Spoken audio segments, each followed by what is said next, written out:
Okay बच्चों, welcome back. हम लोगों ने पिछले टर्म्स पे कार्नोट साइकिल देख लिया है। अब हम लोग बेटा क्या करने जा रहे हैं, ये जो हमारा गैस पावर साइकिल में मुख्य रूप से 3 साइकिल की हमें स्टडी करनी है, auto cycle, diesel cycle, dual cycle. बेटा ये जो कार्नोट साइकिल है ये थर्मोडायनेमिक्स में आती है, परंतु हमने इसको इसलिए कवर किया कि अगर आपने इसको देख लिया तो आगे पढ़ना बड़ा आसान हो जाएगा। तो आइए हम लोग शुरू करते हैं अपनी 3 गैस पावर साइकिल। कौन कौन सी हम लोग शुरू करने जा रहे हैं बेटा? ऑटो साइकिल, डीजल साइकिल और पढ़ेंगे ड्यूल साइकिल। अब अगर इन तीनों को एक साथ लिखा गया है तो जरा चलिए जो हम लोगों ने गैस पावर साइकिल के पहले लेक्चर में पढ़ाई की थी उससे जोड़ते हैं। ये कैसी साइकिल हैं? ये पावर साइकिल हैं कि रेफ्रिजरेशन साइकिल हैं? तो बात आई ये सब पावर साइकिल है। ये प्लस डब्ल्यू साइकिल है कि ये माइनस डब्ल्यू साइकिल है? तो बात आई प्लस डब्ल्यू साइकिल है। प्लस डब्ल्यू साइकिल है का मतलब क्या है? जो नेट वर्क होगा, जो अल्टीमेटली फाइनली इससे क्या होगा, वर्क मिलेगा। लेकिन इसका ये मतलब नहीं है कि हर प्रोसेस में वर्क मिलेगा। हो सकता है किसी प्रोसेस में वर्क खर्च हो सकता है किसी प्रोसेस में वर्क ना मिले, लेकिन जो ओवरऑल हमें वर्क मिलेगा वो खर्च हुए वर्क से ज्यादा होगा, या डब्ल्यू एक्सपेंशन जो है डब्ल्यू कंप्रेशन से ज्यादा होगा। तो फाइनली ये कैसी होगी? प्लस डब्ल्यू साइकिल होगी। और इसका डायरेक्शन क्लॉकवाइज होगा कि एंटी क्लॉकवाइज होगा? सर इसका डायरेक्शन क्लॉकवाइज होगा। ओके, इसके अलावा इसका वर्किंग मीडियम क्या होगा? गैस होगा कि वेपर होगा? जवाब है कि इसका वर्किंग मीडियम गैस होगा। इसके अलावा इन तीनों साइकिल को हम लोग कहां इस्तेमाल करते हैं बेटा? इन तीनों को हम लोग इस्तेमाल करते हैं रेसिप्रोकेटिंग आईसी इंजन। इसका मतलब जो हम लोग पीछे पढ़ के आए हैं 4 स्ट्रोक 2 स्ट्रोक पेट्रोल डीजल, उसकी ये थर्मोडायनेमिक साइकिल है। तो हम लोग क्या करने जा रहे हैं? रेसिप्रोकेटिंग आईसी इंजन की थर्मोडायनेमिक साइकिल्स की स्टडी करने जा रहे हैं। उन साइकिल्स के बारे में ये कुछ बातें हैं जो हम लोगों ने पहले लेक्चर में सेकंड चैप्टर के देखी थी, लेकिन अब इसकी एनालिसिस करने के लिए हम लोग कुछ अजम्पशंस मानते हैं। इन अजम्पशंस को लेकर जब हम चलते हैं और इस साइकिल्स को एनालाइज करते हैं तो हमें इसकी एनालिसिस करना आसान हो जाता है। तो हम लोग इन अजम्पशंस को लेकर साइकिल को पढ़ते हैं, इसको जल्द से देखते हैं। एग्जाम में बहुत तो नहीं आता, परंतु इसका एक क्वेश्चन हर गाइड में मिलेगा और एग्जाम में बहुत पॉपुलर है, उस पर विशेष ध्यान देंगे और बाकी को हल्के से पढ़ेंगे। तो आइए सबसे पहले हम लोग शुरू करते हैं कि इन तीनों साइकिल्स को पढ़ते वक्त हम क्या अजम्पशंस मानते हैं और क्यों मानते हैं। तो आइए हम लोग शुरू करते हैं। तो सबसे पहले देखिए बेटा कि हम लोग इन तीनों साइकिल्स को पढ़ते वक्त जिन अजम्पशंस को लेते हैं उनके बारे में डिस्कस करते हैं। इन साइकिल्स को हम लोगों ने शुरू में देखा था, हम लोग इनको एयर स्टैंडर्ड साइकिल्स भी कहते हैं। क्यों ऐसा कहते हैं? क्योंकि हम ये मानते हैं कि जो वर्किंग मीडियम है वो थ्रू आउट द साइकिल, मतलब suction, compression, power, exhaust, through out the cycle working medium air है। जबकि आप जानते हैं एक्चुअली ऐसा नहीं होता है। पेट्रोल इंजन में सक्शन में एयर रहता है, प्लस एयर प्लस पेट्रोल का मिक्सचर रहता है। डीजल इंजन में सक्शन में एयर रहता है, कंप्रेशन में चार्ज कंप्रेस होता है पेट्रोल इंजन में, और डीजल इंजन में एयर कंप्रेस होती है। परंतु दोनों ही इंजन में, एसआई इंजन और सीआई इंजन में, जब कंबस्टन होता है, जब पेट्रोल डीजल जलता है, उसके बाद कंबस्टन गैसेस होती हैं पावर स्ट्रोक में, और फिर लास्ट में इन्हीं कंबस्टन गैसेस को जिनसे हमने एनर्जी ले ली है हम इसको एग्जॉस्ट स्ट्रोक में निकाल के बाहर फेंक देते हैं। एक्चुअल केस में तो ये होता है, लेकिन हम अपनी इन साइकिल्स को पढ़ते वक्त हम मानते हैं कि सक्शन में भी एयर है, कंप्रेशन में भी एयर है, पावर स्ट्रोक में भी एयर है और एग्जॉस्ट स्ट्रोक में भी एयर है। तो एयर वर्किंग मीडियम है थ्रू आउट, ये मानते हैं, इसीलिए बोलते हैं एयर साइकिल। एयर, तो एयर को वर्किंग मीडियम मान के हम पढ़ते हैं। फिर सर वो पावर स्ट्रोक कैसे मिलता है, वो आगे देखते हैं। तो बेटा देखिए, पहला तो हम मानते हैं स्टैंडर्ड का मतलब क्या है कि सारी चीजें आदर्श मान लेते हैं, मतलब प्रोसेसेस को हम लोग रिवर्सिबल वगैरह मान लेते हैं। तो एयर स्टैंडर्ड साइकिल्स मतलब ऐसी थर्मोडायनेमिक साइकिल्स का अध्ययन करने जा रहे हैं जिसमें एयर को वर्किंग मीडियम मान के पढ़ाई करेंगे। एक्चुअल केस में एयर वर्किंग मीडियम नहीं रहेगी, ठीक है। एयर प्लस पेट्रोल का मिक्सचर रहेगा सक्शन कंप्रेशन के दौरान पेट्रोल इंजन में, डीजल इंजन में सक्शन के दौरान एयर रहेगी, कंप्रेशन के दौरान एयर रहेगी। लेकिन पावर स्ट्रोक में दोनों ही स्थिति में क्या होगा, कंबस्टन गैसेस वर्किंग मीडियम होगी। परंतु यहां पे हम मान के चलते हैं कि through out the cycle working medium air है। तो पहला क्या है, हमारा जो आईसी इंजन है वो ऑपरेट करता है क्लोज लूप पे with fixed mass of atmospheric air, मतलब हम मान रहे हैं कि हमारा वर्किंग मीडियम जो है वो एटमॉस्फेरिक एयर है और ये फिक्स्ड मास पे है। फिक्स्ड मास का मतलब न मास आ रहा है न मास जा रहा है, अर्थात हम इसको क्लोज सिस्टम मान के एनालिसिस करते हैं। दूसरी चीज, हम ये मानते हैं कि जो हमारी एयर है ये through out the cycle ideal gas की भांति व्यवहार करती है, जबकि पीछे हम थर्मोडायनामिक्स देख चुके हैं कि आइडियल गैस जैसी कोई चीज नहीं होती, हो ही नहीं सकती, परंतु प्रेशर और टेम्परेचर की कुछ परिस्थितियों में हम रियल गैस को आदर्श गैस मान सकते हैं। तो हम यहां मान रहे हैं कि जो हमारी एयर है वो आइडियल गैस की भांति व्यवहार करेगी, अर्थात जरूरत पड़ने पे हम उसके ऊपर इक्वेशन ऑफ स्टेट या अवस्था का समीकरण PV बराबर mRT लगा सकते हैं। तो दो असम्पशन हो गए, हमने वर्किंग मीडियम को एयर मान लिया, एयर क्लोज सिस्टम की भांति व्यवहार करेगी, एयर को हम आइडियल गैस मान के आइडियल गैस के सभी समीकरणों का इस्तेमाल करेंगे। तीसरी चीज क्या है, हम ये मान रहे हैं कि जो हमारा एयर है उसकी जो स्पेसिफिक हीट है Cp और Cv ये टेम्परेचर के बदलने के साथ परिवर्तित नहीं होगी, अर्थात हम मान रहे हैं कि हमारा वर्किंग मीडियम जो एयर है उसकी स्पेसिफिक हीट कांस्टेंट है, जबकि वास्तव में क्या होता है कि टेम्परेचर के बढ़ने से स्पेसिफिक हीट बढ़ती है, परंतु हम ये मान रहे हैं कि हमारे कंप्रेशन स्ट्रोक के दौरान जब टेम्परेचर बढ़ेगा उस स्पेसिफिक हीट बढ़ेगी नहीं, एक्सपेंशन में जब टेम्परेचर गिरेगा तो स्पेसिफिक हीट घटेगी नहीं, अर्थात हम मान के चल रहे हैं। एक्चुअल केस में ऐसा नहीं होता, ये कुछ अजम्पशंस हैं, लेकिन ये कभी एग्जाम में पूछे नहीं जाते, इसलिए बहुत परेशान मत होइए, आगे चलते हैं।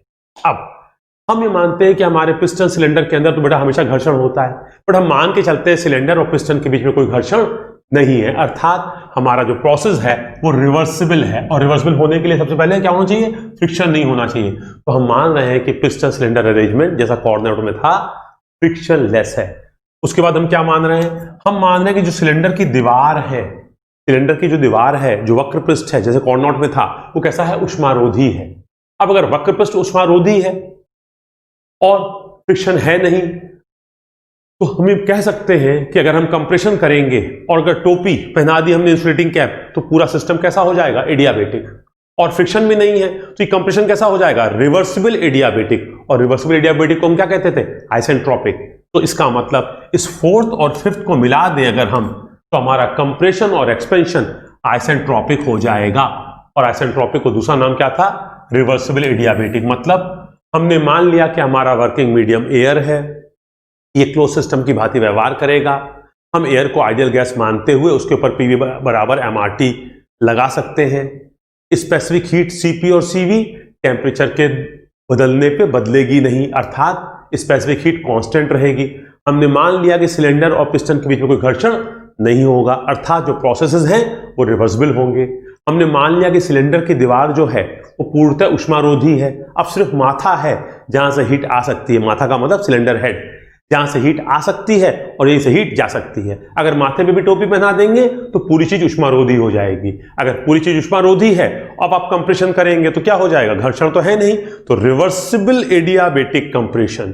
एक्सपेंशन कैसा होगा, रिवर्सिबल एडियाबेटिक एक्सपेंशन, और रिवर्सिबल एडियाबेटिक कंप्रेशन को बोला करेंगे आइसेंट्रोपिक कंप्रेशन या आइसेंट्रोपिक एक्सपेंशन। तो 4 और 5 मिलके हमें आइसेंट्रोपिक कंप्रेशन और आइसेंट्रोपिक एक्सपेंशन मानने में मदद करेंगे। इसके बाद जो सिलेंडर हेड है, सिलेंडर हेड से ही बेटा कॉर्नर साइकिल याद कीजिए, हम हॉट बॉडी ला के हीट देते थे, कोल्ड बॉडी हीट ला के हीट लेते थे, सेम काम हम यहां पे भी करेंगे, लेकिन सिलेंडर हेड को जब चाहे हम इंसुलेटिंग कैप लगा के ऊष्मारोधी बना सकते हैं। तो cylinder head can be made conducting और नॉन कंडक्टिंग, कंडक्टिंग मतलब चालक और नॉन कंडक्टिंग मींस कुचालक।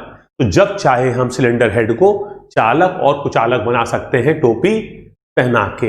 अब ये सारे अजम्पशंस एग्जाम में पूछे नहीं गए हैं, तो इसके लिए बहुत परेशान ना हो, लेकिन जो मोस्ट इंपॉर्टेंट अजम्पशन है जो एग्जाम में आया है, कई बार आया है, वो ये 7वां है, वेरी वेरी इंपॉर्टेंट। ये क्या कहता है, ये कहता है कि जो सक्शन प्रोसेस है, जब हम एयर को सक कर रहे हैं और फाइनली जब हम इसको एग्जॉस्ट कर रहे हैं, ये दोनों प्रोसेस सक्शन और एग्जॉस्ट, ये दोनों ही प्रोसेस जो हैं कांस्टेंट एटमॉस्फेरिक प्रेशर पे हो रहे हैं, ऐसा ये मान रहा है। एक्चुअल केस में कभी भी सक्शन, चाहे पेट्रोल इंजन में चार्ज का सक्शन हो, चाहे डीजल इंजन में एयर का सक्शन हो, कभी भी एयर का सक्शन या चार्ज का सक्शन एटमॉस्फेरिक प्रेशर पे नहीं हो सकता। बाहर का प्रेशर है एटमॉस्फेरिक, अंदर का प्रेशर होगा बिलो एटमॉस्फेरिक, तभी बाहर की चीज अंदर आएगी। तो वास्तविक सक्शन में क्या होता है, सक्शन के दौरान प्रेशर एटमॉस्फेयर से कम होता है। और एग्जॉस्ट करना है, तुम्हें जली गैस बाहर फेंकनी है या यहां पे मान रहे हो एयर बाहर फेंकनी है, तो क्या करोगे, जब इसको फेंकना चाहते हो, बाहर प्रेशर एटमॉस्फेरिक है, तो आप फेंक तभी सकते हो इस वातावरण में कोई चीज जब इसका प्रेशर ज्यादा हो। तो वास्तव में सक्शन के दौरान प्रेशर एटमॉस्फेयर से कम होता है और एग्जॉस्ट के दौरान प्रेशर एटमॉस्फेयर से ज्यादा होता है। परंतु हम इस एनालिसिस में ये मानते हैं कि सक्शन में और एग्जॉस्ट में प्रेशर जो है वो एटमॉस्फेरिक है। तो ये अजम्पशन है कि सक्शन और एग्जॉस्ट के दौरान या इन दोनों प्रोसेसेस में जो प्रेशर है वो कांस्टेंट एटमॉस्फेरिक प्रेशर है, 1.01 बार है, जबकि एक्चुअली ऐसा होता नहीं है। ये एग्जाम में कई बार पूछा गया है। अब इसके बाद जो 8वां अजम्पशन है उसको देखते हैं। वास्तव में तो बेटा पेट्रोल इंजन में क्या होता है, चिंगारी आती है और चार्ज जलता है। डीजल इंजन में क्या होता है, एयर कंप्रेस हो जाती है, कंप्रेशन के फलस्वरूप टेम्परेचर हाई रहता है, क्योंकि उसमें कंप्रेशन रेशियो हाई होता है, डीजल का फुहारा आता है और जल जाता है। परंतु एयर स्टैंडर्ड साइकिल की जब हम स्टडी करते हैं तो ना कोई चिंगारी आती है, ना कोई फुहारा आता है। हम कहते हैं एयर सक हो गई, एयर कंप्रेस हो गई। कंप्रेशन स्ट्रोक के अंत में हमने इसको बाहर से हॉट बॉडी लाके इसको हीट दे दी, कोई चिंगारी नहीं दी, ना तेल फेंका। और जब हमें हीट लेनी है इससे तो कोल्ड बॉडी लाके हीट ले ली। मतलब यहां पे हम हीट एडिशन और हीट रिएक्शन को बाह्य स्रोत के द्वारा होता हुआ मानते हैं। यहां देखिए, actual combustion process is replaced by heat supply from A high hot body and heat rejection is replaced by A cold body या सिंक। मतलब हम मानते हैं कि जब हीट देनी है तो हॉट बॉडी से दे दी, जब हीट लेनी है तो कोल्ड बॉडी से हीट ले ली, जबकि एक्चुअल इंजन में ऐसा नहीं होता। अजम्पशन इसलिए लिया गया कि ताकि पढ़ाई हमारी आसान हो जाए, आसान करने के लिए इस काम को किया गया है। अब इसका मतलब हमारी एनालिसिस में जो हीट एडिशन है और हीट रिजेक्शन है ये दोनों एक्सटर्नल सोर्स के द्वारा होगा। हीट एडिशन किससे होगा, हॉट बॉडी से होगा। हॉट बॉडी का दूसरा नाम क्या होता है, सोर्स, जो हीट दे सके। रिमूवल किसके होगा, कोल्ड बॉडी से होगा। इसका दूसरा नाम क्या है, सिंक, जो हीट ले सके। अब 1 से लेके 7 तक की जो अजम्पशन है बेटा, ये तीनों साइकिल के लिए सेम है। ऑटो के लिए भी 7वां अजम्पशन है, डीजल के लिए भी 7वां अजम्पशन है और ड्वेल के लिए भी 7वां अजम्पशन है। मतलब आपसे कोई पूछे ऑटो साइकिल की एनालिसिस में जो अजम्पशंस लिए जाते हैं वो बताइए, तो 1 to 7 बोल दीजिए और 8वां बताने जा रहे हैं। डीजल में पूछे तो 1 to 7 बोल दीजिए, 8वां बताने जा रहे हैं। और जब ड्वेल में पूछे तो 1 to 7 सेम बोल दीजिए, 8वां बताने जा रहे हैं। 8वां अजम्पशन तीनों केस में अलग है। आइए देखते हैं। अगर आप कहते हैं ऑटो साइकिल है तो बेटा ऑटो साइकिल में हम लोग मानते हैं कि जो हीट ऐड हो रही है, अगर मान लीजिए हमारा ये प्रेशर वॉल्यूम डायग्राम है, तो हम मानते हैं कि जो हीट ऐड हो रही है वो कांस्टेंट वॉल्यूम पे होती है। मतलब ये देखो बेटा, वी एक्सिस है, वॉल्यूम कांस्टेंट, और जो रिजेक्ट हो रही है वो भी कांस्टेंट वॉल्यूम पे है। तो हम 8वां अजम्पशन ये मानते हैं कि ऑटो साइकिल में हीट एडिशन कांस्टेंट वॉल्यूम पे हो रहा है और हीट रिजेक्शन भी कांस्टेंट वॉल्यूम पे हो रहा है। जबकि डीजल साइकिल में हम क्या करते हैं, डीजल साइकिल में हम मानते हैं कि जो हमारा हीट एडिशन है वो कांस्टेंट प्रेशर पे हो रहा है।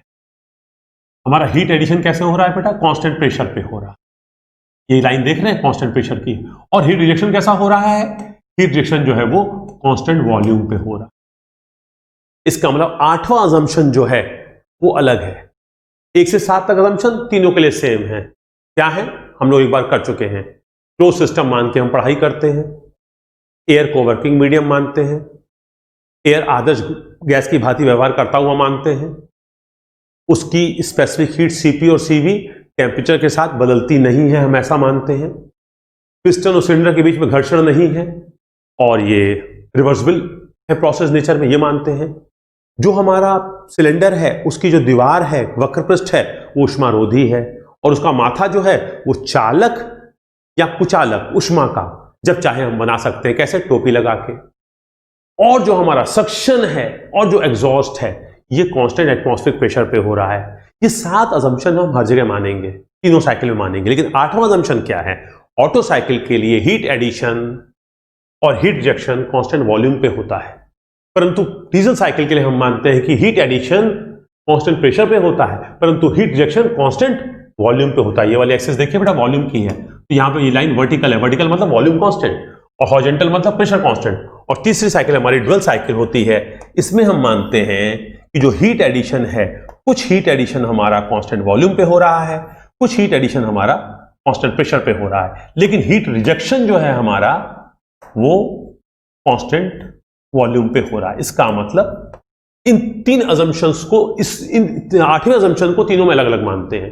अब ये किस तरह से होता है जब साइकिल पढ़े समझ में आएगा, लेकिन अब आप एग्जाम पॉइंट ऑफ व्यू से समझिए कि ये सिर्फ आपका जो सातवां अजम्पशन है कि सक्शन और एग्जॉस्ट कांस्टेंट एटमॉस्फेरिक प्रेशर पे होते हुए माने जाते हैं, जबकि ऐसा होता नहीं है।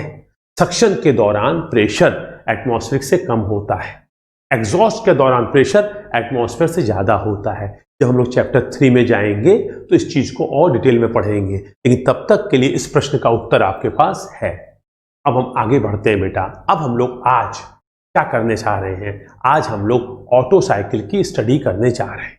तो आइए शुरू करते हैं ऑटो साइकिल। तो अजम्पशंस को हम लोगों ने हल्का सा पढ़ लिया और अब शुरू करते हैं ऑटो साइकिल। अब बेटा देखिए ऑटो साइकिल, अब चित्र में देखिए ये है प्रेशर, ये है वॉल्यूम। तो एक तरह से ये ऑटो साइकिल है पीवी डायग्राम पे। ये है टेम्परेचर, ये है एंट्रोपी। एक तरह से ये क्या है, ऑटो साइकिल है टेम्परेचर एंट्रोपी डायग्राम पे। और यहां पे नीचे क्या है, नीचे एक हॉरिजॉन्टल सिलेंडर है, उसका ये क्या है, आईडीसी है। ये क्या है, आईडीसी इनर डेड सेंटर, और ये क्या है, ओडीसी है। अब ये सिलेंडर कैसा है, वही कॉर्नर साइकिल के कॉर्नर साहब का जैसा सिलेंडर था बिल्कुल वैसा है। उष्मारोधी दीवारें, इंसुलेटेड सिलेंडर वॉल, एक अजम्पशन था। ये जो हमारा माथा है, जब चाहे चालक जब चाहे कुचालक। अभी ये कैसा है, चालक है। ये टोपी पे पहना देंगे तो क्या हो जाएगा, कुचालक हो जाएगा। अब जब इस सिलेंडर के अंदर पिस्टन चलेगा तो घर्षण नहीं है। अब ये जो हमारी एयर है यहां पे अंदर, ये एक्सपेंड करेगी कांस्टेंट एटमॉस्फेरिक प्रेशर पे। अगर इसको हीट देनी होगी तो हॉट बॉडी से हीट देंगे, इससे हीट लेनी होगी तो कोल्ड बॉडी से हीट लेंगे। तो नीचे हमारे ये है। अब इस वक्त हम आईडीसी पे हैं और हम इस स्थिति पे हैं। इस वक्त प्रेशर क्या है, इस वक्त प्रेशर है एटमॉस्फेरिक। वास्तव में जब सक्शन होगा तो बाहर से चार्ज आएगा अगर पेट्रोल इंजन है ऑटो साइकिल। लेकिन हम यहां पे क्या मान रहे हैं, हम यहां पे चिंगारी आता हुआ नहीं मानेंगे, हम यहां चार्ज नहीं मान रहे, हम मान रहे हैं एयर सक हो रही है। लेकिन अब यहां पे क्या मान रहे हैं, यहां पे मान रहे हैं क्लोज सिस्टम है, मतलब एयर बाहर से नहीं आएगी। अब क्लोज सिस्टम है, पिस्टन आगे, तो 0 से 1, तो 0 से 1 के दौरान क्या हो रहा है, सक्शन हो रहा है। किसका सक्शन, एयर का।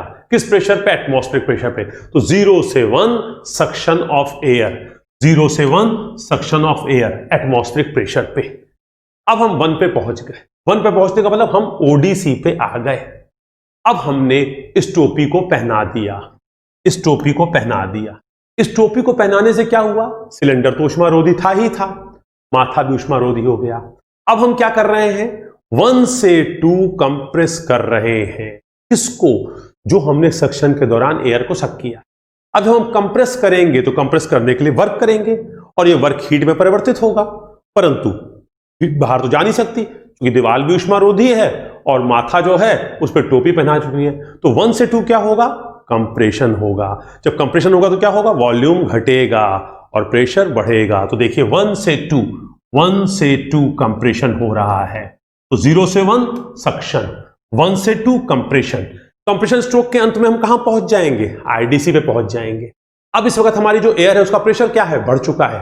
कितना था, प्रेशर था ये एटमॉस्फेरिक, कितना हो गया है, ये प्रेशर बढ़ गया है। वॉल्यूम क्या हुआ है, वॉल्यूम था हमारा ये, और घट के कितना हो गया ये, वॉल्यूम पहले ये था, अब घट के कितना हो गया ये। तो इसका मतलब प्रेशर बढ़ेगा, वॉल्यूम घटेगा। अब लेकिन इस दौरान आपने कंप्रेशन किया है और हीट को बाहर नहीं जाने दिया है। जब हीट ट्रांसफर नहीं होता है तो बोलते हैं एडियाबेटिक। और साथ ही साथ सिलेंडर की दीवार, जो अंदरूनी दीवार है सिलेंडर की और पिस्टन के बीच में घर्षण भी नहीं है, तो कंप्रेशन कैसा हो गया, रिवर्सिबल एडियाबेटिक। और रिवर्सिबल एडियाबेटिक को बोलते हैं हम लोग isentropic. Isentropic means entropy constant रहती है और टेम्परेचर बढ़ता है। तो देखिए 1 से 2 को जब हमने पीवी डायग्राम पे दिखाया तो ऐसे, और यहां पे दिखाया तो ऐसे। तो 1 2 क्या है, रिवर्सिबल एडियाबेटिक कंप्रेशन। अब हम मानते हैं पिस्टन यहां पहुंचा, एयर को कंप्रेस कर दिया, अब पिस्टन यहां रुका रहेगा। अब आपने टोपी हटाई, वॉल्यूम कांस्टेंट है, इसी को कहा जा रहा है वॉल्यूम कांस्टेंट है, जबकि एक्चुअल केस में ऐसा नहीं होगा। ये पिस्टन तो बधा हुआ कनेक्टिंग रॉड से और क्रैंक से, ये तो नाचता रहेगा, लेकिन हम मान रहे हैं यहां पे आसानी के लिए कि कांस्टेंट वॉल्यूम पे आपने टोपी हटाई और हॉट बॉडी लाए। अब इस हॉट बॉडी से आपने हीट दी, कितनी हीट दी? उतनी ही हीट दी जितनी चिंगारी के जलने से चिंगारी के आने से पेट्रोल जलता तो मिलती, तो आपने हीट दी। तो 2 से 3 क्या हुआ? कांस्टेंट वॉल्यूम पे आपने हीट दिया, तो क्या हुआ? वॉल्यूम तो कांस्टेंट रहा, लेकिन आपके हीट देने से प्रेशर बढ़ गया। तो 2 से 3 क्या है? Constant volume heat addition. तो 0-1 सक्शन, 1-2 कंप्रेशन, लेकिन कैसा कंप्रेशन? Reversible adiabatic compression. अब आप 2 पे है और इस पर वॉल्यूम कांस्टेंट है और आपने हॉट बॉडी से आके हीट दी। जब आपने कांस्टेंट वॉल्यूम पे हीट दी तो कांस्टेंट वॉल्यूम पे हीट एडिशन करते तो क्या होता है? प्रेशर बढ़ गया। तो 2 से 3 heat addition, constant volume heat addition. लेकिन इसी को जब आप टीएस डायग्राम पे दिखाएंगे तो क्या होगा? 2 से 3 कांस्टेंट वॉल्यूम हीट एडिशन। आपने यहां पे हीट ऐड किया है, वॉल्यूम कांस्टेंट है परंतु हीट ऐड करते हैं तो एंट्रोपी बढ़ती है। यहां पे क्या हुआ? यह है हमारा हीट एडिशन। अब 3 से 4 क्या हो रहा है? Adiabatic expansion. अब एडियाबेटिक कैसा? Reversible adiabatic. तो 3 से 4 क्या हो रहा है? एक्सपेंशन। अब 3 से 4 एक्सपेंशन है रिवर्सिबल एडियाबेटिक एक्सपेंशन। अब रिवर्सिबल एडियाबेटिक एक्सपेंशन बोलो या बोलो आइसेंट्रोपिक। तो 3 से 4 मतलब अब आईडीसी से ओडीसी आए, तो 3 से 4 हमारा हो गया एक्सपेंशन। कैसा? Reversible adiabatic expansion. अब आप 4 पे आए हैं, अब पिस्टन ओडीसी पे है परंतु अंदर का प्रेशर एटमॉस्फेरिक नहीं है, अंदर का प्रेशर अभी भी एटमॉस्फेयर से ज्यादा है। अब ठीक इस जगह बेटा देखिए, थोड़ा सा ख्याल रखिएगा, 3 से 4 के दौरान टोपी पहनी हुई है, देखो 0 से 1 ठीक, 1 से 2 में टोपी पहना के कंप्रेशन किया है। जब 2 पे पहुंचे हो तो टोपी हटा दी है, 2 से 3 में आपने हीट दे दी। जब हीट दे ली तो फिर आपने हॉट बॉडी हटा दी और टोपी पहना दी। जब टोपी पहना दी तो पूरा सिस्टम क्या बन गया? एडियाबेटिक। अब 3 से 4 जो एक्सपेंशन हुआ है वो एडियाबेटिक हुआ है। पर जब 4 पे पहुंचे हो तो टोपी हटा ली है और हॉट बॉडी के स्थान पे अब कोल्ड बॉडी लगा दी है। इस कोल्ड बॉडी ने इससे हीट ले ली। जैसे ही इसने हीट ले ली, और हीट कैसे ली? कांस्टेंट वॉल्यूम पे, मतलब पिस्टन यही रहा, वॉल्यूम यही रहा और तुमने कोल्ड बॉडी लगा दी। कोल्ड बॉडी लगाते ही इसने क्या किया? अंदर का टेम्परेचर ज्यादा है। कोल्ड बॉडी का मतलब है कि इसका कोल्ड बॉडी का टेम्परेचर इसके तुलना में तनिक सा कम है। इसने हीट ले ली, जब हीट ले ली तो इनका प्रेशर गिर गया। तो देखो यहां पे 4 से 1 क्या हो गया? Heat rejection. तो देखो 2 से 3 में हीट एडिशन माना कांस्टेंट वॉल्यूम पे, 4 से 1 में हमने माना हीट रिजेक्शन। अब हीट रिजेक्ट हो गई। अब इसके बाद 1 से 0 क्या हो गया? एग्जॉस्ट। अब यहां पे भी देखो, अगर देखो 3 से 4 expansion isentropic, reversible adiabatic expansion या आइसेंट्रोपिक, और 4 से 1 क्या है? Heat rejection. तो यहां पे हीट ऐड हो रही है, यहां पे हीट रिजेक्ट हो रही है। जब हीट ऐड होती है तो एंट्रोपी बढ़ती है और जब हीट रिजेक्ट होती है तो एंट्रोपी घटती है। तो इसका मतलब बेटा 0-1 suction, 1-2 compression, 2-3 heat addition, 3-4 expansion, 4-1 heat rejection और 1-0 फिर से एग्जॉस्ट। अब हम लोगों ने एक तरह से ऑटो साइकिल को देखा। अब आपको मैंने अगले स्लाइड पे इसके प्रोसेस के नाम दिए हुए हैं। 0-1 क्या है? सक्शन। किसका सक्शन? यहां पे लिखना मिस हो गया बेटा, suction of air, suction of air. अब 0 से 1 क्या होगा? सक्शन होगा। किसका? एयर का। किस पे? कांस्टेंट एटमॉस्फेरिक प्रेशर पे, अर्थात ये प्रेशर हम क्या मान रहे हैं? Atmospheric pressure. जबकि एक्चुअल केस में क्या होगा? हमेशा ये लाइन 0-1 इसके नीचे आएगी, एक्चुअल केस में हमेशा नीचे आएगी। ये हम लोग 3rd चैप्टर में देखेंगे। सक्शन इस प्रकार से होगा एक्चुअल, लेकिन हम अभी पढ़ रहे हैं एयर स्टैंडर्ड साइकिल। हर बात आदर्श मान रहे हैं, चाहे हो चाहे ना हो। क्यों सर ऐसा कर रहे हैं? ऐसा करने से हमारी पढ़ाई आसान हो जाती है, हमें कुछ रिजल्ट्स मिलते हैं, उनसे हमें कुछ आइडिया मिलता है। बाद में जब एक्चुअल साइकिल की पढ़ाई करते हैं तो फिर धीरे धीरे चीजों को कॉम्प्लेक्स या जटिल करते जाते हैं, बट शुरुआत में हम एयर स्टैंडर्ड साइकिल में आसान मान के पढ़ाई करते हैं। तो अब हमारा 0-1 सक्शन, 1-2 क्या है? 1 से 2, 1 से 2 रिवर्सिबल एडियाबेटिक। रिवर्सिबल क्यों है? फ्रिक्शनलेस पिस्टन सिलेंडर अरेंजमेंट है। एडियाबेटिक क्यों है? कि हीट ना तो आ सकती ना जा सकती। कंप्रेशन के दौरान तुम वर्क कर रहे हो तो अंदर हीट प्रोड्यूस हो रही है, परंतु हीट बाहर जा नहीं सकती, फलस्वरूप टेम्परेचर बढ़ता है।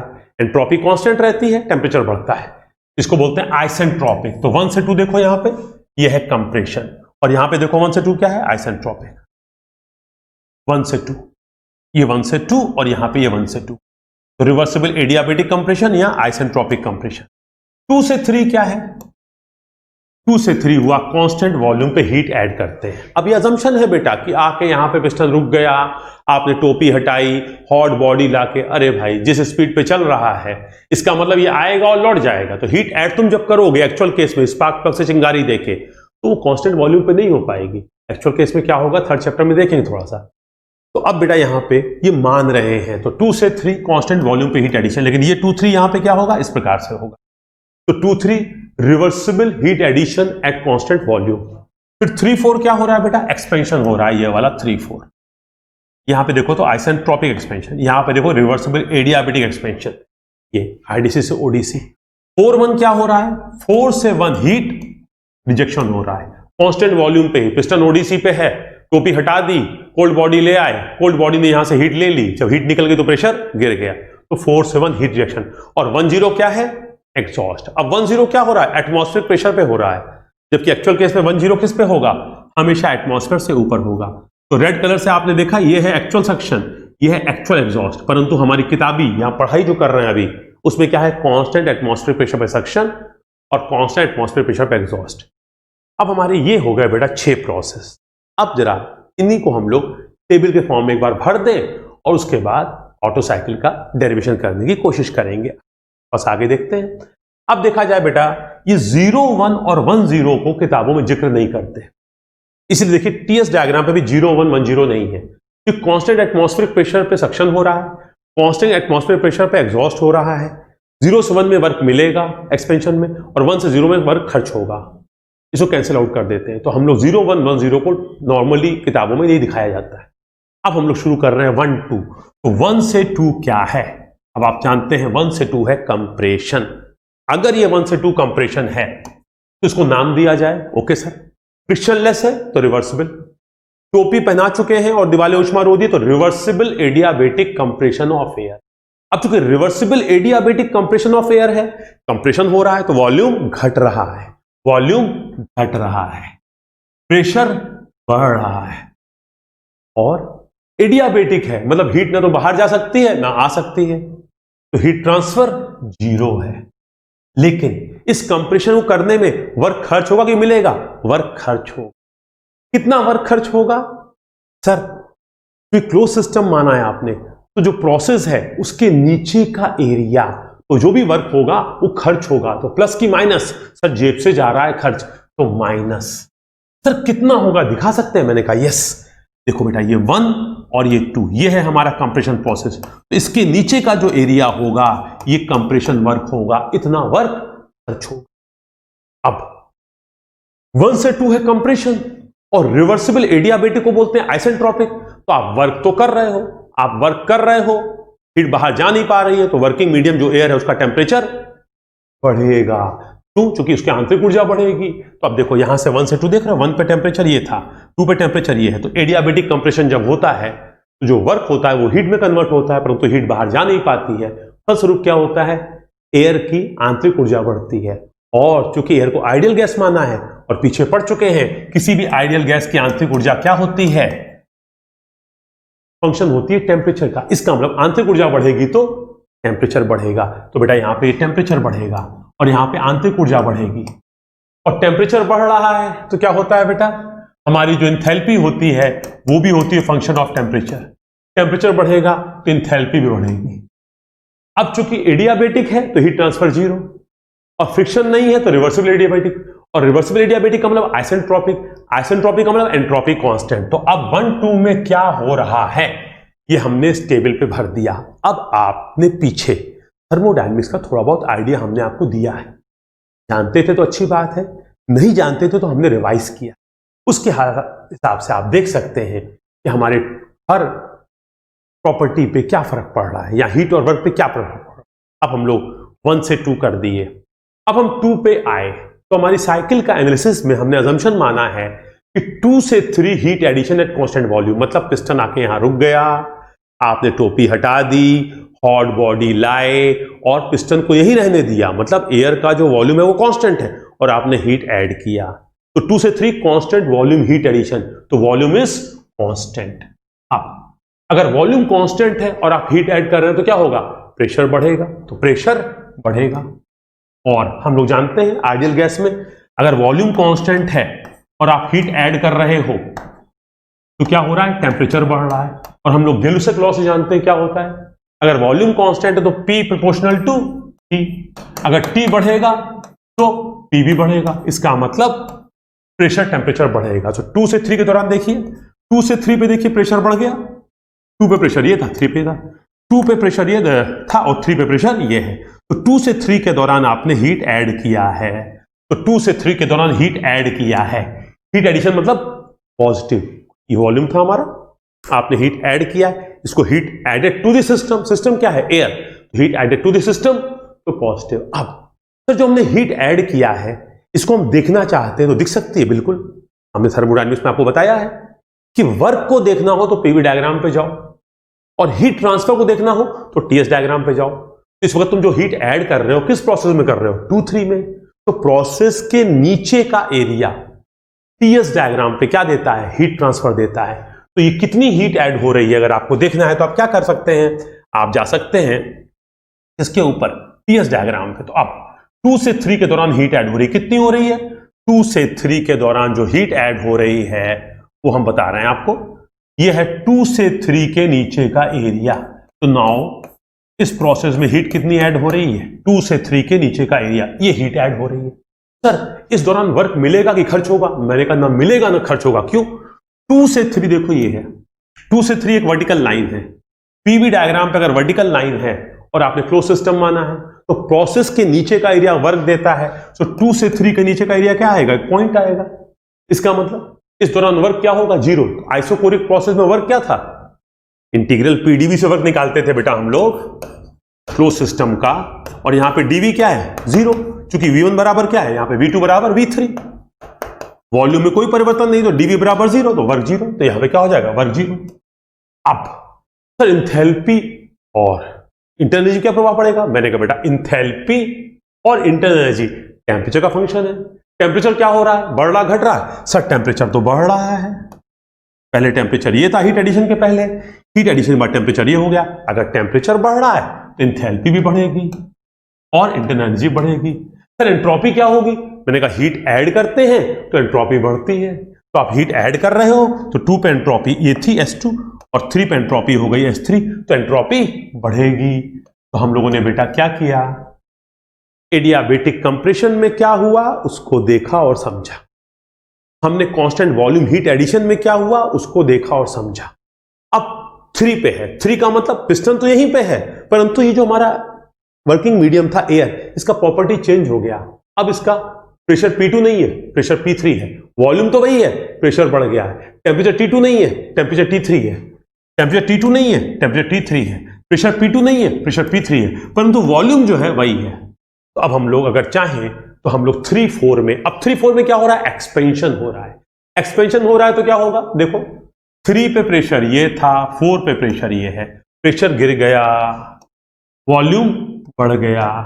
अब चूंकि एक्सपेंशन हो रहा है, हाँ लेकिन ध्यान रहे ये एक्सपेंशन कैसा हो रहा है, रिवर्सिबल एडियाबेटिक, मतलब हमने 2 से 3 में टोपी हटा के हीट ऐड किया है, लेकिन जब 3 इसका प्रेशर बढ़ गया, टेम्परेचर बढ़ गया, हीट एडिशन के बाद हमने हॉट बॉडी हटा दिया और टोपी पहना दिया।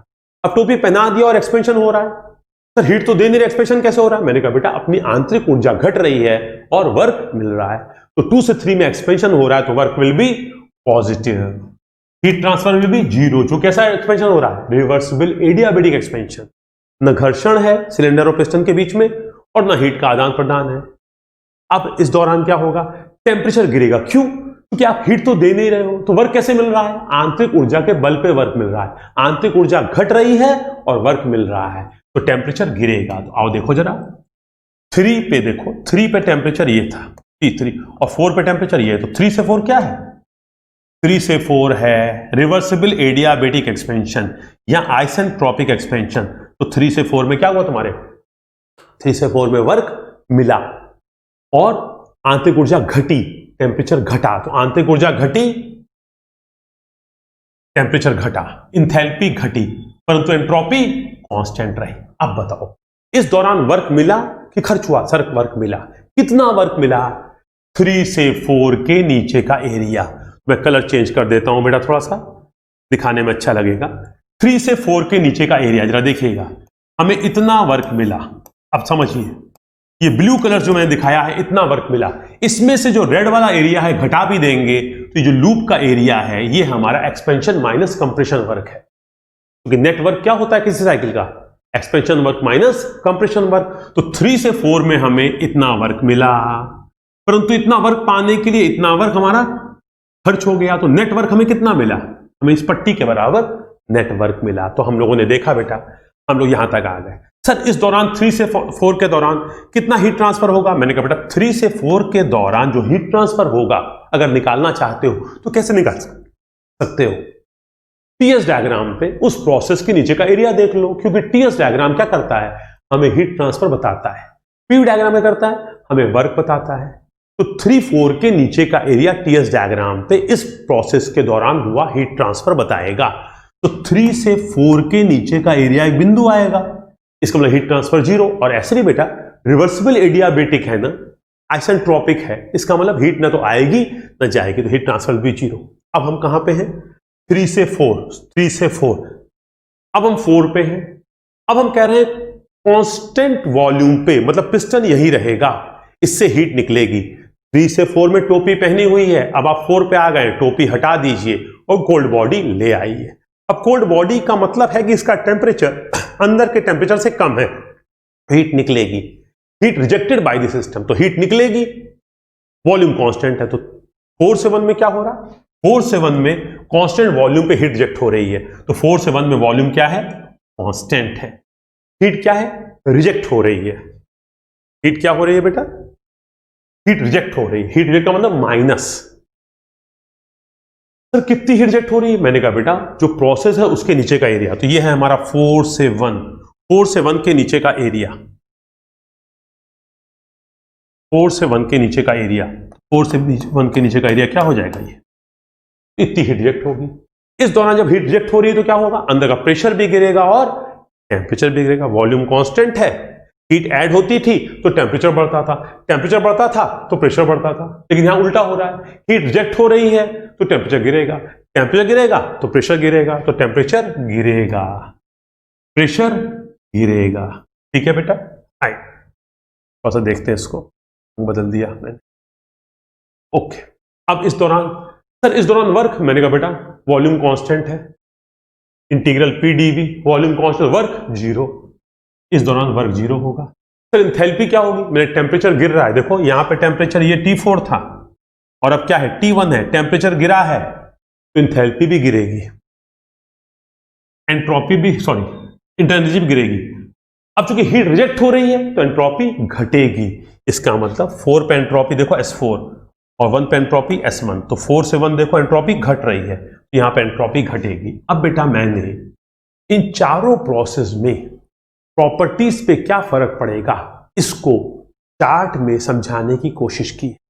एग्जाम में ये आपको डायरेक्ट मदद नहीं करेगा, लेकिन अगर हर साइकिल को इस तरह से एक एक प्रोसेस को समझने की कोशिश आप करेंगे तो विश्वास कीजिए कि आपको साइकिल अच्छी तरह से समझ में आएगी। अब बेटा हम लोग चाहते हैं कि इस ऑटो साइकिल का एक्सप्रेशन डिराइव करें। किस चीज के लिए? एफिशिएंसी के लिए। तो अगर हम लोगों ने साइकिल को थोड़ा समझ लिया है, प्रोसेस को समझ लिया है, तो हम लोग एफिशिएंसी का डेरिवेशन कर सकते हैं। तो आइए हम लोग निकालने की कोशिश करते हैं एफिशिएंसी ऑफ ऑटो साइकिल। हाँ तो बच्चों हम लोग अब निकालते हैं ऑटो साइकिल की एफिशिएंसी। अब देखिए बेटा, केल्विन मैक्स प्लैंक साहब सेकंड लॉ के 2 स्टेटमेंट थे हमारे पास बेटा। हमारा सेकंड लॉ का स्टेटमेंट था केल्विन मैक्स प्लैंक स्टेटमेंट, दूसरा था क्लॉजियस स्टेटमेंट। अब जो केल्विन मैक्स प्लैंक स्टेटमेंट था वो किसके लिए था? प्लस डब्ल्यू डिवाइसेस के लिए, या कह सकते हैं हीट इंजन्स के। इसके हिसाब से हमने क्या देखा था? इसके साथ देखा था किसी भी हीट इंजन को जो किसी थर्मोडायनेमिक साइकिल पे कार्य कर रहा है, दी गई संपूर्ण ऊष्मा कार्य में परिवर्तित नहीं की जा सकती। आप जो हीट देते हैं उसका कुछ न कुछ भाग वो इंजन एटमॉस्फेयर में रिजेक्ट करता है और बाकी को वो वर्क बनाता है। तो केल्विन मैक्स प्लैंक स्टेटमेंट के हिसाब से किसी हीट इंजन की एफिशिएंसी निकालनी है तो हम सूत्र इस्तेमाल करते हैं। एफिशिएंसी क्या होती है बेटा? एफिशिएंसी होती है आउटपुट बटे इनपुट। किसी भी हीट इंजन का आउटपुट क्या होता है? वर्क। और इनपुट क्या होता है? जो हीट सप्लाइड। अब अगर आपने हीट दी है QA और इंजन ने हीट रिजेक्ट कर दी है QR, तो वर्क कितना होता है? QA minus QR। तो ये हो गया QA minus QR upon QA। तो क्या बन गया? QA बन गया 1 माइनस QR बाई QA। इसका मतलब किसी भी हीट इंजन की एफिशिएंसी निकालने के लिए हम क्या करें? उस थर्मोडायनेमिक साइकिल का QR और QA निकालने की कोशिश करें। तो अब हम लोग निकालना चाहते हैं ऑटो साइकिल की एफिशिएंसी। तो हमारे पास सूत्र क्या है? Eta O is equal to 1 minus QR by QA। यहां पे थोड़ा समझिएगा कि ईटा O का मतलब क्या है? ईटा मतलब एफिशिएंसी, O का मतलब ऑटो साइकिल की एफिशिएंसी। वास्तव में यह है thermal efficiency of auto cycle. तो आप लिखिए thermal efficiency of auto cycle लिखिए, या आप लिखिए एफिशिएंसी ऑफ ऑटो साइकिल, एक ही बात है। बट आप समझ सकते हैं थर्मल एफिशिएंसी क्यों बोल रहे हैं? क्योंकि हीट वर्क में कन्वर्ट हो रही है। इसका मतलब ऊष्मीय ऊर्जा यांत्रिक कार्य में कितनी दक्षता से कन्वर्ट हो रही है। Thermal efficiency of auto cycle निकालनी है या ऑटो साइकिल की एफिशिएंसी निकालनी है तो हमारे पास सूत्र है 1 माइनस QR बाई QA। अब ये QR QA क्या है इसको देखने की कोशिश करते हैं। आइए बेटा, नाउ QA क्या है? Q का मतलब हीट, A का मतलब एडिशन। तो QA हीट एडिशन है किसमें? इस थर्मोडायनेमिक साइकिल में। QR क्या है? Q का मतलब हीट, R का मतलब रिजेक्टेड। इसका मतलब QR हीट रिजेक्शन है इस थर्मोडायनेमिक साइकिल का। सर यहां तो आपने लिखा है QA बराबर हीट एडेड ड्यूरिंग प्रोसेस 2-3 और आप बोल रहे हैं यह है हीट रिजेक्टेड या हीट एडिशन थर्मोडायनेमिक साइकिल का। मैंने कहा बेटा ये QR और QA इस थर्मोडायनेमिक साइकिल का है हीट एडिशन या हीट रिजेक्शन। आइए ये क्यों ऐसा कह रहे हैं हम समझने की कोशिश करते हैं। बेटा यहां देखिए 1-2 क्या है? एडियाबेटिक प्रोसेस है, मतलब रिवर्सिबल एडियाबेटिक। इसमें ना हीट देंगे ना लेंगे। 2-3 में क्या होगा? हम हीट देंगे। 3-4 क्या है? रिवर्सिबल एडियाबेटिक एक्सपेंशन है, ना हीट देंगे ना लेंगे, तो हीट ट्रांसफर 0। और 4-1 क्या है? हीट रिजेक्शन प्रोसेस है, इसमें हीट रिजेक्ट होगा। अब इस थर्मोडायनेमिक साइकिल में 4 ही तो प्रोसेस है, कंप्रेशन, हीट एडिशन, एक्सपेंशन और हीट रिजेक्शन। तो इस साइकिल में जो भी हीट ऐड हो रही है वो कब हो रही है? वो ऐड हो रही है 2-3 में। तो अब मैं आपसे पूछूं कि इस साइकिल का हीट एडिशन कितना है, तो आप बोलेंगे सर 2-3 के दौरान जो हीट ऐड हो रही है वही इस साइकिल का हीट एडिशन है। तो इसका मतलब what is heat addition? QA क्या है? इस साइकिल का हीट एडिशन। कैसे निकालेंगे? Heat added during the process 2-3। क्यों? क्योंकि बाकी प्रोसेस में 2 में तो हीट ऐड हो ही नहीं रही है, ना निकल रही है, मींस हीट ट्रांसफर 0 है।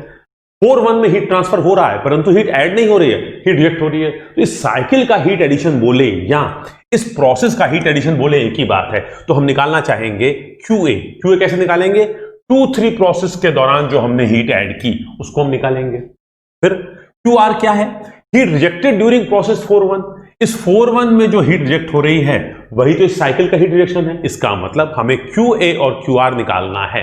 अब QA QR निकालने के लिए हम क्या करेंगे? अपनी थर्मोडायनेमिक्स का सहारा लेंगे। थोड़ा सा हम जगह बना रहे हैं आपके लिए, ऊपर एक्सप्लेन करने की कोशिश करेंगे।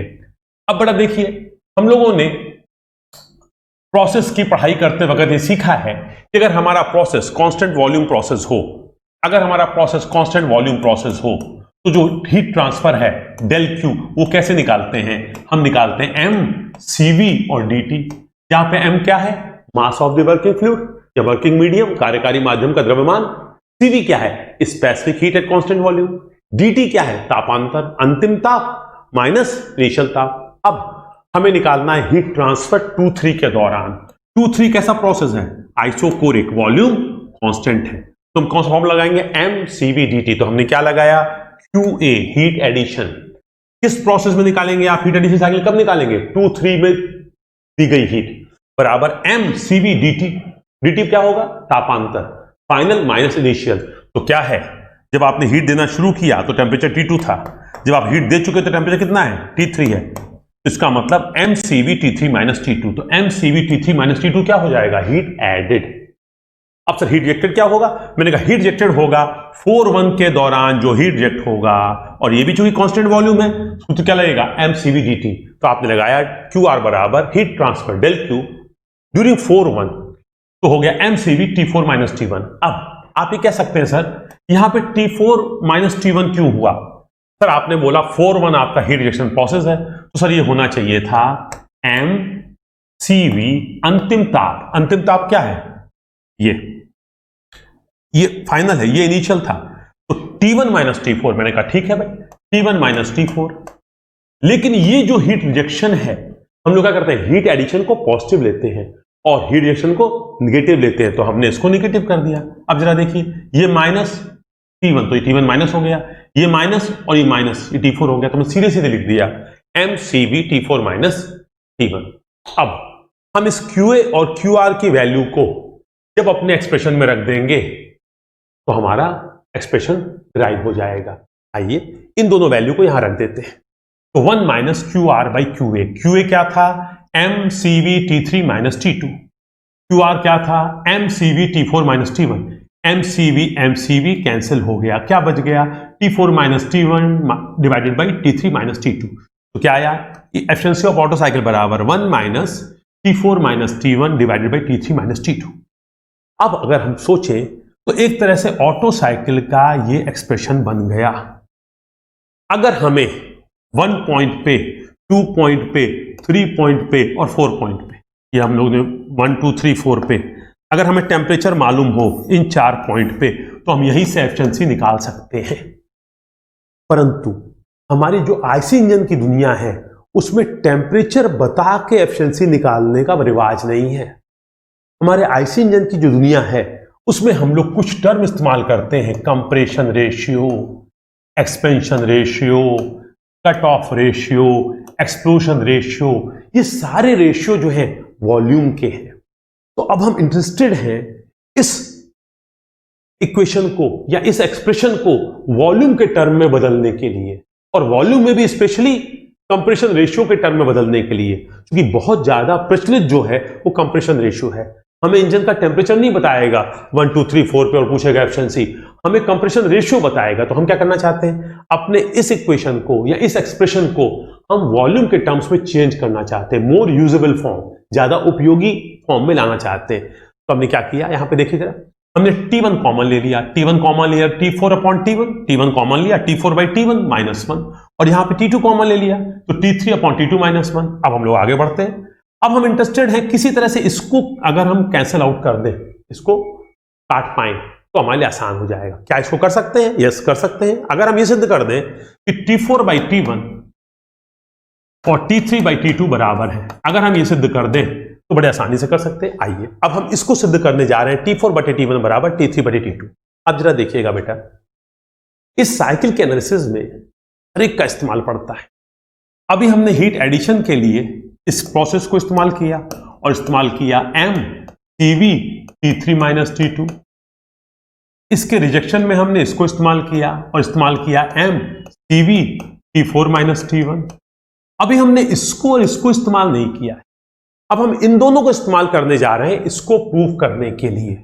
इसका मतलब जैसे परिवार में हर सदस्य का अपना रोल होता है, उसी प्रकार से इस थर्मोडायनेमिक साइकिल में भी जितने प्रोसेस हैं वो कहीं ना कहीं हमारे एक्सप्रेशन को फाइनल शेप देने में, अंतिम रूप देने में मदद करेंगे। दो प्रोसेस ये और ये यहां इस्तेमाल हो चुके हैं और हमारे एक्सप्रेशन को इस रूप में ले आए हैं। अब इस टेम्परेचर वाले एक्सप्रेशन को वॉल्यूम के टर्म में लाने के लिए हमें ये सिद्ध कर दें, अगर हम ये सिद्ध कर देंगे तो ये आ जाएगा और ये आ जाएगा, जिसको वॉल्यूम के टर्म्स पे ले लेंगे। तो अब हमें जरूरत पड़ने जा रही है 1 2 की और 3 4 की। अब 1 2 क्या है? Considering process 1 2। अब 1 2 है क्या बेटा? सर 1 2 कंप्रेशन है। Very good. कैसा कंप्रेशन है? Sir reversible adiabatic compression. अब जब एडियाबेटिक कंप्रेशन होता है तो हमारे पास 3 इक्वेशन होते हैं प्रॉपर्टी में रिलेशन। क्या क्या होते हैं? एक होता है P1 V1 की पावर गामा बराबर P2 V2 की पावर गामा। ये किसमें है? प्रेशर और वॉल्यूम में। दूसरा क्या होता है? T2 अपॉन T1 बराबर V1 अपॉन V2 की पावर गामा माइनस 1। और तीसरा होता है बेटा T2 अपॉन T1 बराबर P2 अपॉन P1 की power gamma minus 1 over gamma. इसका मतलब कि हमारे लिए ये वाला एक्सप्रेशन फायदेमंद है, क्योंकि हम चाहते क्या है, हम चाहते हैं ये टेम्परेचर टर्म किसी तरह से वॉल्यूम के टर्म में परिवर्तित हो जाए। कि वॉल्यूम के टर्म में परिवर्तित हो जाएगा तो हम कंप्रेशन रेशियो क्या होता है, वीएस प्लस वीसी बटे वीसी वॉल्यूम। इसका मतलब हम इंटरेस्टेड हैं टेम्परेचर वॉल्यूम रिलेशन में। तो हम क्या कर रहे हैं, हम 1-2 पे जो कि रिवर्सिबल एडियाबेटिक प्रोसेस है उसके ऊपर कौन सा एक्सप्रेशन लगा रहे हैं, टेम्परेचर वॉल्यूम का रिलेशन क्या है, T2 बाई T1 बराबर V1 बटे V2 की पावर गामा माइनस 1। तो T2 बटे T1 बराबर V1 बटे V2 की पावर गामा माइनस 1। अब जरा देखिए बेटा, ये V1 क्या है, ये V1 ये है, ये V1 पूरा ये है। इसका मतलब VC और इसके बाद VS, VC प्लस VS। और V2 क्या है, V2 ये है। इसका मतलब ये एक तरह से क्या है बेटा, ये है VC और ये क्या है VS। तो ये है VC प्लस VS बटे VC। तो हम लोग लिख सकते हैं V1 बटे V2 को RC की पावर गामा माइनस 1। तो कंप्रेशन रेशियो याद कीजिए, हमने शुरू में बताया था आपको, बहुत महत्वपूर्ण टर्म है। अब आज के बाद ये चिपक गया, अभी हमेशा आएगा। तो T2 अपॉन T1 बराबर V1 बटे V2 की power gamma minus 1 is equal to RC to the power gamma minus. यहां पे V1 क्या है सर, V1 है एक तरह से VS प्लस VC और V2 क्या है, ये हमारा V2 देखिए, ये है V2, ये V2 क्या है एक तरह से VC। तो V2 हमारा क्या है VC। तो ये क्या हो गया VS प्लस VC बटे VC, total volume upon clearance volume, ये हो गया हमारा RC। अब हम आ रहे हैं 3-4 पे। अब 3-4 क्या है, कंसीडरिंग प्रोसेस 3-4 भी क्या है, रिवर्सिबल एडियाबेटिक एक्सपेंशन। तो कौन सा नियम लगेगा, एडियाबेटिक वाला। हम किस फॉर्मूले में इंटरेस्टेड हैं, टेम्परेचर वॉल्यूम में क्या हो जाएगा T3 upon T4 is equal to V4 upon V3। V4 क्या है V1 के बराबर और V3 क्या है V2 के बराबर। तो V4 बटे V3 की पावर गामा माइनस 1, V4 बराबर V1, V3 बराबर V2 और V1 बटे V2 बराबर क्या है RC। तो इसका मतलब T3 अपॉन T4 बराबर भी आ गया RC की पावर गामा माइनस 1।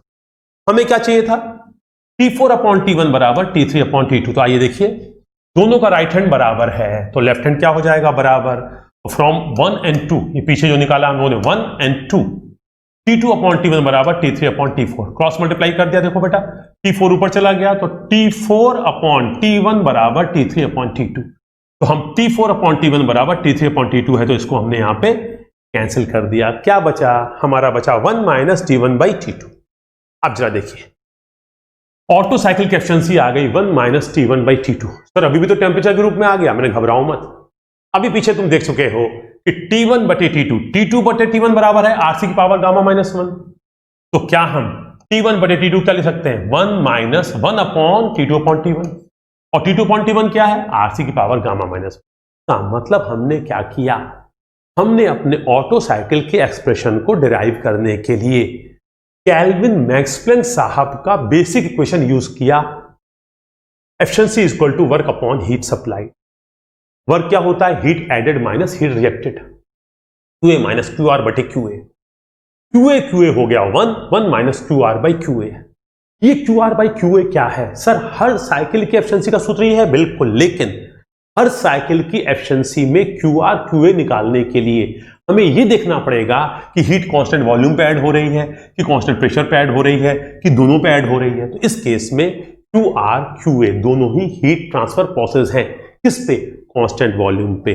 कैसे निकाला, कांस्टेंट वॉल्यूम का जो सूत्र होता है हीट ट्रांसफर का MCV/dT से, MCV/dT की वैसे यहां आ गए, इससे हम कहां पे आ गए, इससे हम लोग आ गए बेटा इस पे, और यहां से हमारे पास ये सूत्र आ गया। कायदे से तो ऑटो साइकिल का ही डेरिवेशन हो चुका है, हम इसको यूज कर सकते हैं, लेकिन हमारी आईसी इंजन की दुनिया में टेम्परेचर के संदर्भ में हम लोग बातों को नहीं करते, हम बात करते हैं कंप्रेशन रेशियो, एक्सपेंशन रेशियो के टर्म्स में। तो हमने उचित समझा कि हम अपने डेरिवेशन को, अपने एक्सप्रेशन को कंप्रेशन रेशियो के रूप में लाएं।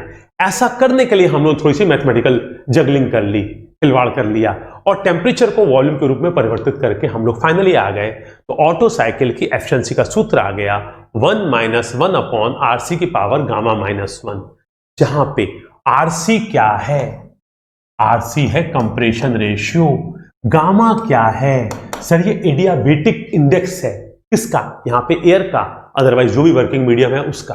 ये क्या होता है, ये होता है CP/CV, इसकी वैल्यू न्यूमेरिकल लगाने के लिए हमको दी रहेगी, और नहीं दी है तो हम एयर मानेंगे, क्योंकि हमने वर्किंग मीडियम को एयर माना है। और एयर के लिए गामा का मान हमें मालूम है, for air gamma equal to 1.4 आप ले सकते हैं। इसका मतलब हमारी ऑटो साइकिल की एफिशिएंसी कभी भी निकालनी हो और हमें वो बता दे कंप्रेशन रेशियो 10 है तो आरसी की जगह 10 रख देंगे, गामा दे देगा तो अच्छा, नहीं तो 1.4 ले लेंगे, एफिशिएंसी आ जाएगी। और पहले क्या होता, हम कहते भाई हमें T1 बताओ, हमें T2 बताओ, हमें T3 बताओ, हमें T4 बताओ। T1 T2 T3 T4 क्या है समझिए थोड़ा सा। T1 क्या है, कंप्रेशन शुरू होने से पहले तापमान। T2 क्या है, कंप्रेशन खत्म होने के बाद तापमान। T3 क्या है, हीट एडिशन के बाद तापमान। T4 क्या है, एक्सपेंशन के बाद तापमान। मतलब वो हमें 4 टेम्परेचर बताता तो हम एफिशिएंसी निकाल पाते, पर उसने टेम्परेचर नहीं बताए। उसने हमें बताया एक पेट्रोल इंजन का या ऑटो साइकिल का कंप्रेशन रेशियो 10 है, उसकी एफिशिएंसी क्या होगी, तो हमने आरसी के स्थान पे 10 रख दिया और गामा 1.4 ले लिया, एफिशिएंसी आ गई। तो हम लोग अपने आईसी इंजन में जो भी फॉर्मूले ड्राइव करेंगे, आगे डीजल साइकिल करेंगे, फिर ड्यूल साइकिल करेंगे, उनको टेम्परेचर के रूप में नहीं करेंगे, टेम्परेचर के रूप में लाएंगे और फाइनली उस एक्सप्रेशन को कोशिश करेंगे कि इन प्रचलित चीजों में लाया जाए। जैसे बेटा देखिए, टीचर का रोल क्या है, ये सारी चीजें जो हम लोग आपको पढ़ाते हैं किताबों में दी हुई हैं। किताबों में थोड़ा लैंग्वेज जो है आपको समझ में नहीं आती, तो हमारा रोल क्या होता है, उसको आसान भाषा में आपके पास पेश कर दें। तो सिमिलरली हम उस एक्सप्रेशन को इस रूप में ले आए जो ज्यादा प्रचलित है, जिसको आसानी से इस्तेमाल किया जा सके। तो हम लोगों ने आज बेटा ऑटो साइकिल का डेरिवेशन कर लिया। अब एग्जाम में ये कुछ नहीं आएगा, ऑब्जेक्टिव सवाल अब, लेकिन इस एक्सप्रेशन से हम एनालिसिस करेंगे, कुछ कंक्लूजन्स निकालेंगे और वो एग्जाम में बहुत पूछे जाते हैं। तो अब बेटा हम लोग अपने अगले टर्न पे इस ऑटो साइकिल का जो हमारा एफिशिएंसी का या दक्षता बोलते हैं एफिशिएंसी को, सूत्र आया है, इसको एनालाइज करेंगे और इससे जो संबंधित चीजें हैं उसको सीखेंगे। तो हम लोग बेटा मिलते हैं फिर नेक्स्ट टर्न पे, इसको आगे कंटिन्यू करेंगे। Okay, thank you very much.